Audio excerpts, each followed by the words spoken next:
വികസന സദസ്സുകൾക്ക് ജില്ലയിൽ സെപ്റ്റംബർ 22-ന് തുടക്കമാവും. ജില്ലയിലെ 78 തദ്ദേശ സ്ഥാപനങ്ങളിൽ വികസന സദസ്സ് സംഘടിപ്പിക്കുവാൻ തീരുമാനമായി. സംസ്ഥാന സർക്കാരും തദ്ദേശ സ്ഥാപനങ്ങളും സംഘടിപ്പിച്ച വികസന പ്രവർത്തനങ്ങൾ വിലയിരുത്തുന്നതിനും പൊതുജനാഭിപ്രായവും പുതിയ ആശയങ്ങളും സ്വരൂപിക്കുന്നതിനും വേണ്ടിയാണ് വികസന സദസ്സുകൾക്ക് ജില്ലയിൽ തുടക്കം കുറിക്കുക.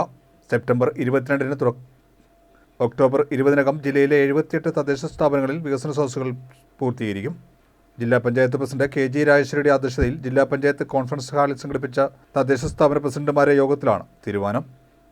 സെപ്റ്റംബർ 22-ന് മുഖ്യമന്ത്രി വികസന സദസ്സിന്റെ സംസ്ഥാനതല ഉദ്ഘാടനം നിർവഹിക്കും. തദ്ദേശ സ്ഥാപന പരിധിയിലെ എല്ലാ വാർഡുകളിൽ നിന്നുമുള്ള ജനങ്ങളുടെയും സമൂഹത്തിന്റെ വിവിധ തുറകളിൽ നിന്നുള്ളവരുടെയും സ്ത്രീകളുടെയും യുവജനങ്ങളുടെയും പങ്കാളിത്തം സദസ്സിൽ ഉറപ്പുവരുത്തും. രാവിലെ ആരംഭിച്ച ഉച്ചയോടുകൂടി പൂർത്തിയാകുന്ന തരത്തിലാണ് വികസന സദസ്സ് സംഘടിപ്പിക്കുന്നത്. പരിപാടിയിൽ MLA മാർ, തദ്ദേശ സ്ഥാപന ഭാരവാഹികൾ, ജനപ്രതിനിധികൾ എന്നിവർക്ക് പുറമെ വികസന പ്രവർത്തനങ്ങളിൽ പങ്കാളികളാവുന്ന മറ്റ് വിശിഷ്ട വ്യക്തികൾ, സമൂഹത്തിലെ വിവിധ മേഖലകളിൽ മികച്ച പ്രവർത്തനം കാഴ്ചവെച്ചവർ എന്നിവരെയും പങ്കെടുപ്പിക്കും.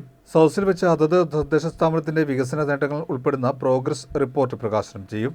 അതിദാരിദ്ര്യ നിർമ്മാർജ്ജനം, ലൈഫ് മിഷൻ പദ്ധതികളുടെ ഭാഗമായി ഭൂമി വിട്ടു നൽകിയവർ, ഹരിതകർമ്മ സേനാംഗങ്ങൾ തുടങ്ങി വികസന പ്രവർത്തനങ്ങൾ പങ്കാളികളായവരെ വേദിയിൽ ആദരിക്കും.